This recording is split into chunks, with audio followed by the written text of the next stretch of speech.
नमस्कार. वेदृश्य education channel मध्ये आपलं स्वागत आहे. आज आपण शिकणार आहोत इंग्लिश रीडिंग कोर्स. इंग्लिश सर्वांना बोलायला आवडतं, परंतु इंग्लिश बोलायला तेव्हाच येईल जेव्हा आपली इंग्लिश रीडिंग होईल. जेव्हा आपण जास्त पुस्तके वाचू, जास्त शब्दसंग्रह घेऊ, व्होकॅब्युलरी वाढू, तेव्हाच आपल्याला काय होईल, इंग्लिश बोलता येईल. मग इंग्लिश वाचायची कसं, रीडिंग कशी करायची, त्याचे आपण कोर्स सुरू केलेला आहे आणि आज आहे डे फर्स्ट. आणि इंग्लिश जर चांगली 30 दिवसामध्ये परफेक्ट वाचायचे असेल तर नक्की चॅनलला सबस्क्राईब करा, लाईक करा, शेअर करा. चला, इंग्लिश रीडिंग डेचा आज पहिला दिवस आहे आणि सुरुवात करूयात. आता इंग्लिश अल्फाबेट मध्ये काही ओवेल्स आहेत, कन्सोनंट आहेत. ओवेल्स 5 आहेत. ह्या ओवेल्स आणि कन्सोनंटचा मिळूनच शब्द बनतो, हे तर तुम्हालाही माहिती आहे. परंतु आता हा जो ओवेल्स आहे त्याचा साऊंड कधी ॲ होतो, कधी आ होतो, कधी म्हणजे आ होतो. तर हा साऊंड नेमका होतो कधी ते आज आपण पाहणार आहोत. चला बघा, आता इथं ए चा साऊंड ॲ होतो.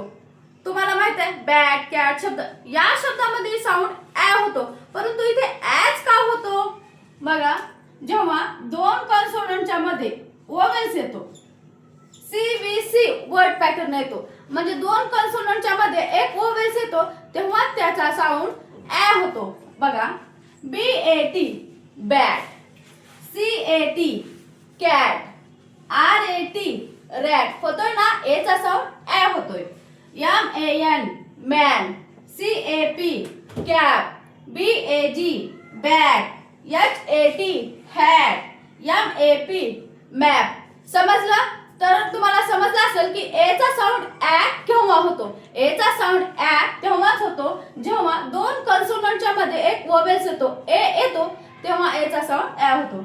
आता बघा, आता इथं NAM या दोन कॉन्सोनंटच्या मध्ये ए शब्द आलाय, तर आपण काय म्हणणार, नॅम. परंतु नॅम न म्हणता शेवटचा काय आलाय, शेवटी ई आलाय. आता रूल नंबर 2 आहे हा. रूल नंबर 1 आपण पाहिला, ए चा साऊंड ॲ कधी होतो. रूल नंबर 2 मध्ये काय आहे, ए चा साऊंड ए कधी होतो. बघा, जर शब्दाच्या शेवटी ई आलं की त्याचा साऊंड ए होतो. बघा, NAME नेम म्हणजे काय झाला, ए चा साऊंड इथं ए झाला. GAME गेम, कारण इथं शेवटी ई आलेला आहे, ई ओवेल्स आलेला आहे. दोन ओवेल्स मध्ये एक कन्सोनंट आला की त्याचा साऊंड ए होतो. CAKE cake, TAKE take, FACE face, GATE gate, PAGE page, LAKE lake. पाहिलात ना मुलांना, असाच जर तुम्ही सराव केला तर तुम्हाला 30 दिवसात नक्कीच तुम्हाला इंग्लिश रीडिंग करता येईल. आणि इंग्लिश रीडिंग आली म्हणजे इंग्लिश स्पीकिंग आली. त्यासाठी अगोदर इंग्लिश रीडिंग करा. आता बघा, तिसरा नियम आहे, ए चा साऊंड आ कधी होतो. ए चा साऊंड कधी कधी आ पण होतो, परंतु तो होतो कधी, जेव्हा ए च्या नंतर आर येतो. ए च्या नंतर काय येतो, आर येतो, तेव्हा ए चा साऊंड आ होतो. बघा, GAR jar, STAR star, BAR bar, PARK park, DARK dark, FARM farm, CARD card. समजतंय ना, इथे ए चा साऊंड आ झाला. आ केव्हा होतो, जेव्हा ए च्या पुढे आर येतो, तेव्हा ए चा साऊंड आ होतो. आता बघूयात, ए चा साऊंड अ कधी होतो. बघा, शब्दाच्या शेवटी जेव्हा डबल लेटर येतो, डबल लेटर एल येतो किंवा डब्ल्यू येतो, तेव्हा ए चा साऊंड अ होतो. बघा, BALL बॉल झाला का नाही, ए चा साऊंड अ. WAL wall. आता बघा, SAW सॉ, इथं पण सॉ अ झाला, कारण शब्दाच्या शेवटी डब्ल्यू आलेला आहे, त्यामुळे इथे अ झालेला आहे. LK हा पण जेव्हा शब्दाच्या शेवटी येतो तेव्हा ए चा साऊंड अ होता. इथं जागा नाहीये म्हणून मी तो रूल लिहिलेला नाही. नोटबुक तुमच्याकडे असेल, म्हणजे विद्यार्थी आहात तर नक्कीच असेल.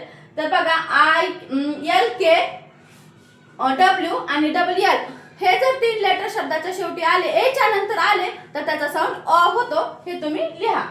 FALL fall, CALL call, HALL hall. तर अशा प्रकारे ए चा साऊंड इथे होतो. आता एचा रूल नंबर 5 आपण पाहूयात. बघा, तुम्ही इथेच एचे पूर्ण शब्द शिकत आहात. असा इंग्लिश रीडिंग कोर्स आहे हा. नक्कीच तुम्हाला इंग्लिश रीडिंग येणार आहे. त्यासाठी चॅनलला नवीन असाल तर सबस्क्राईब करा आणि अशाच 30 दिवसामध्ये तुम्ही इंग्लिश रीडिंग शिकाल ही माझी खात्री आहे. बघा आता रूल नंबर 5 बघा, शब्दाच्या शेवटी वाय आलं किंवा एच्या नंतर आय आलं तर त्याचा साऊंड ए असा होतो. बघा इथं DAY day, SAY say, RAIN rain. एचा साऊंड होतोय ना A. MAY may, WAIT wait, TRAIN train, PAIN pain. समजलं रूल नंबर 5. आता बघा रूल नंबर 6 आणि शेवटचा रूल नंबर आहे हा. म्हणजे एचं पूर्ण तुमचं कन्फ्युजन निघून जाणार आहे. एचा साऊंड कधी आ होतो, कधी ए होतो, कधी अ होतो, सगळं तुम्ही शिकणार आहात इथं.